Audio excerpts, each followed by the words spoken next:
La créativité humaine, ce don exceptionnel qui nous donne le pouvoir de percevoir, de ressentir et d'exprimer des idées. Des idées aussi folles que celles d'envoyer des hommes sur la Lune, ou plus simplement d'écrire un discours. Le pouvoir d'exprimer ses idées. C'est exactement ce qu'il m'a fallu pour écrire cette conférence. Quand j'étais face à ce problème, quelque chose que vous avez sans doute connu, l'angoisse de la page blanche. C'est incroyable comme phénomène. Des idées, j'en avais plein, mais impossible de les formuler. J'ai pris un peu de recul et j'ai changé de méthode. Je me suis lancé un défi. J'ai fermé les yeux et je me suis dit que je démarrerais cette conférence avec le premier objet qui me tomberait dans les mains. J'ai tâté mon bureau et cet objet en question, c'était celui-là, un trombone.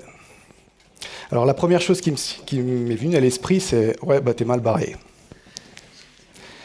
Mais en y réfléchissant bien, c'est parfait comme objet. C'est quoi un trombone concrètement ?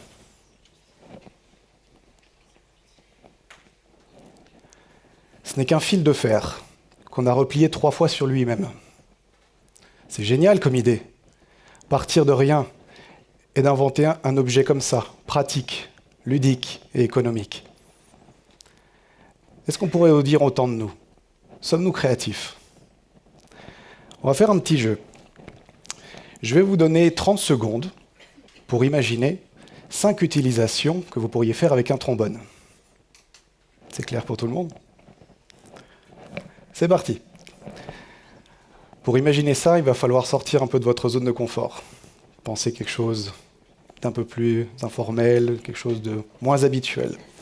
C'est un exercice qui est assez compliqué quand on n'a pas l'habitude de le faire. Vous allez voir qu'on tourne vite en rond. Mais c'est un très bon exercice. Je vois que ça cherche. Allez, plus que 5 secondes.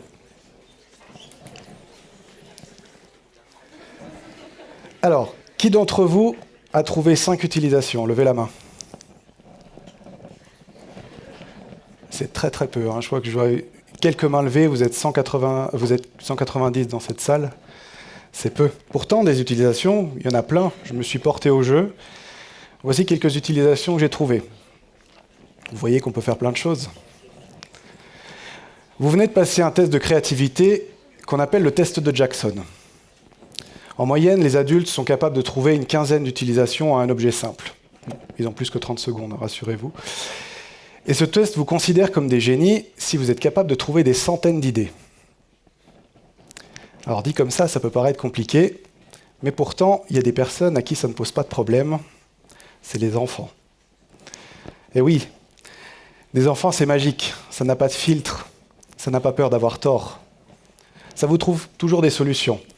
Ma fille de 4 ans m'en a fait une belle démonstration le mois dernier. Elle s'était mise en quête de nettoyer le brouillard. Je vais la voir et je lui dis « mais comment est-ce que tu comptes t'y prendre ?» Je vais aspirer les nuages avec mon aspirateur. « Ah, et tes nuages, tu vas les mettre où ?» Dans un sac poubelle. Mais c'est petit un sac poubelle pour mettre tous les nuages. Elle m'a regardé en fronçant les sourcils, elle est allée ouvrir le tiroir, elle m'a dit « mais papa, tu vois, des sacs poubelles, j'en ai plein. » Alors sur le coup, je n'ai pas su quoi répondre. J'avais juste cette image de ma fille comme ça, la chasseuse de brouillard. Quoi qu'il en soit, j'ai trouvé ça génial. Sir Ken Robinson a fait une expérience très intéressante au sujet de la créativité des enfants. Il a fait passer ce test à 1500 enfants à plusieurs étapes de leur développement. En classe de maternelle, ils étaient 98% à trouver des centaines d'idées. Certains imaginaient ce qu'ils pourraient faire si l'objet était grand, s'il était fabriqué dans une autre matière. Vous aviez pensé à ces choses-là ? Moi pas. Mais 5 ans plus tard, en repassant ce test, ces mêmes enfants n'étaient plus que 30% à avoir autant de succès. Ajoutez encore 5 ans, ils n'étaient plus que 12%. Comme le disait Picasso, aujourd'hui, cette chute créative, c'est un problème. Notre société est en contraction économique, aux ressources limitées, un monde qui se transforme face aux enjeux climatiques, numériques, industriels, Tirer parti de votre capacité créative est une compétence d'avenir clé.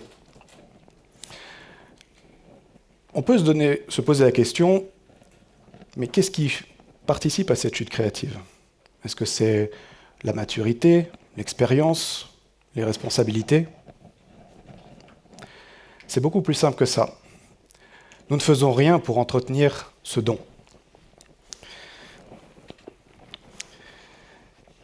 Imaginez, c'est ce qu'on appelle la fixité fonctionnelle. C'est comme si on vous avait mis des œillères. Un jour, quelqu'un vous a dit, tu vois, cet objet, c'est un trombone et tu peux accrocher des feuilles avec. Vous avez intégré l'idée et vous êtes passé à autre chose. Rien de plus naturel. C'est comme ça qu'on apprend vite. Mais ce mode de pensée a une grosse contrepartie. Celui de conditionner et de cloisonner votre esprit. À ne chercher qu'une solution par problème, à ne voir qu'une utilisation à un objet. De manière inconsciente, nous sommes acteurs de cette chute créative. C'est comme quand vous pratiquez une langue étrangère. Moins vous la parlez, et moins vous pourrez vous en servir. Il y a quelques années, je m'étais donné un objectif, retrouver cet esprit innovant, en développant ma créativité, mon agilité, cette faculté à vous adapter quelles que soient les circonstances, ma résilience, pouvoir tirer profit des obstacles et des échecs que je rencontre, et enfin développer mon enthousiasme, avoir une attitude positive et bienveillante au quotidien. C'est des qualités humaines, mais ce sont également des vraies compétences d'avenir. Et quand on n'apprend pas à être comme ça,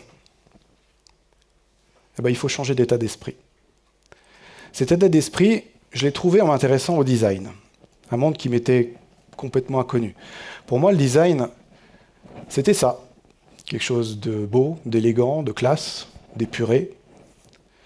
Moi, mon monde à l'époque, c'était ça. Ça fait quand même un sacré choc des cultures. En fait, j'ai énormément appris. Le design, ce n'est pas qu'une affaire d'esthétique. Le design, c'est avant tout un travail de réflexion, de conception et d'amélioration. C'est une vision qui gravite autour d'un état d'esprit qu'on appelle le design thinking. C'est une approche où on vous apprend à penser et travailler d'une autre manière. C'est une approche où votre préoccupation première, ce n'est pas l'outil ou l'objet de ce que vous faites, c'est l'humain qui est derrière, l'humain qui va l'utiliser. Le design a une approche profondément humaniste. Pour illustrer ce propos, j'aimerais vous raconter une petite histoire qui m'a beaucoup marqué en tant que papa. Au XIXe siècle, en Angleterre, il y eut une représentation pour enfants au Victoria Hall. À la fin du spectacle, on annonça la distribution de jouets gratuits à l'extérieur.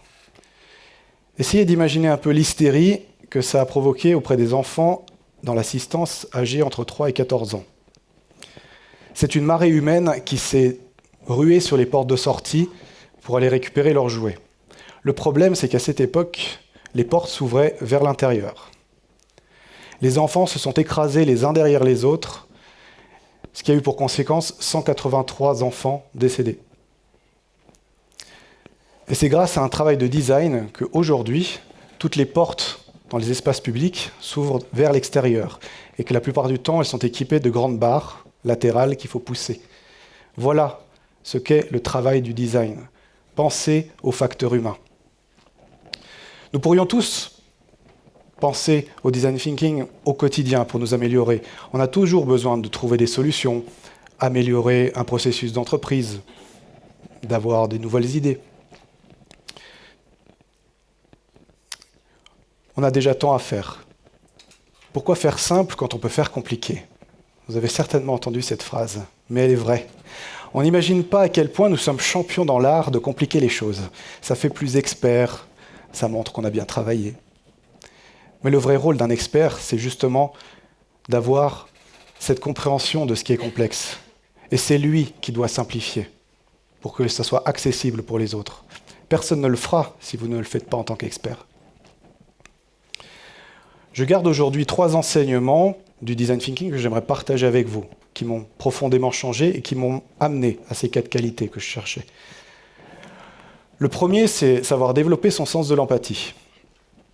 Le problème quand on est expert, c'est de tomber dans son propre piège, de croire que sa bonne expertise est plus apte à cerner les besoins. L'empathie va vous servir à ouvrir les yeux. On va prendre un petit exemple. Les toilettes publiques. Imaginons que je demande à quelqu'un d'empathique de moderniser des toilettes publiques. Il ne va pas chercher à changer les robinets ou installer des toilettes écologiques. Il va prendre le temps d'observer les gens qui font des va-et-vient aux toilettes, sans aucune perversion, vous imaginez bien. Il va être frappé par une chose. Pourquoi les gens sortent des toilettes en utilisant leurs coudes ou en ballant leurs mains dans du papier ? Et si par hasard, l'innovation même, ce ne serait pas de changer le système d'ouverture des portes ? En partant sur ce point, vous créerez une vraie innovation et vous réglerez un problème de santé publique. Il faut savoir qu'en France, 1 personne sur 3 ne se lave pas les mains aux toilettes. Ce qui veut dire que l'une des personnes à côté de vous ne se lave pas les mains. Ça laisse rêveur. Voilà ce que peut apporter l'empathie. Pensez à ces petites choses que vous ne remarquez plus au quotidien. Le deuxième point, c'est apprendre à sortir de votre zone de confort, à être curieux, à apprendre de nouvelles choses, à ne pas rester cantonné à ce que vous connaissez ou ce qui vous rassure. Il y a plein de choses à apprendre pour progresser. Regardez ce petit insecte. J'ai marqué son nom parce que je n'arrive jamais à m'en souvenir. D'ailleurs, les scientifiques sont très forts pour inventer des noms complexes. Alors on pourrait s'arrêter là et dire, tiens, ouais, c'est un petit scarabée, quoi. Sauf que ce petit insecte a une faculté assez étonnante, c'est qu'il arrive à trouver de l'eau dans le désert. Dans une époque où on cherche de l'eau, c'est intéressant. Chaque matin, il va au sommet des dunes et il attend le lever du soleil. L'air va se condenser sur sa carapace et grâce à un système de canaux, les gouttelettes vont ruisseler vers sa bouche. Ce système a inspiré des ingénieurs pour créer des filets à brouillard et qui a permis, dans des zones reculées où l'eau n'est pas disponible, d'en avoir. Ça, c'est une innovation. Pourtant, ils n'ont rien créé. Ils ont juste observé et répété ce qu'ils ont vu. Le dernier point, c'est la persévérance. Savoir être agile face aux aléas, savoir rebondir, ne pas avoir peur de faire des erreurs. Qui a dit que faire des erreurs était mal ? Il est naturel de faire des erreurs, nous sommes humains. L'erreur nous permet même de progresser. L'erreur vous permet même de trouver des opportunités. Ne cherchez pas à réussir du premier coup, ou aller au plus vite ou au moins cher, sous prétexte que le temps, c'est de l'argent. Manquer son objectif par manque de prévoyance ou d'anticipation, c'est aussi de l'argent. Si l'on en croit cette étude américaine, 85% des emplois de 2030 n'existent pas encore. Vous n'y serez donc pas formés. Adopter une attitude agile et créative, c'est faire un investissement long terme sur vous-même. C'est d'adopter des qualités humaines qui vous serviront toute votre vie, quel que soit votre métier, quel que soit votre milieu. Vous avez tous été des enfants. Il y a donc du génie qui sommeille en chacun d'entre vous. Sachez en tirer profit. C'est ce qui marquera votre différence. Ralph Waldo Emerson a une belle phrase au sujet de ça. Il disait que le but dans la vie, ce n'était pas l'espoir de devenir parfait, mais la volonté d'être toujours meilleur.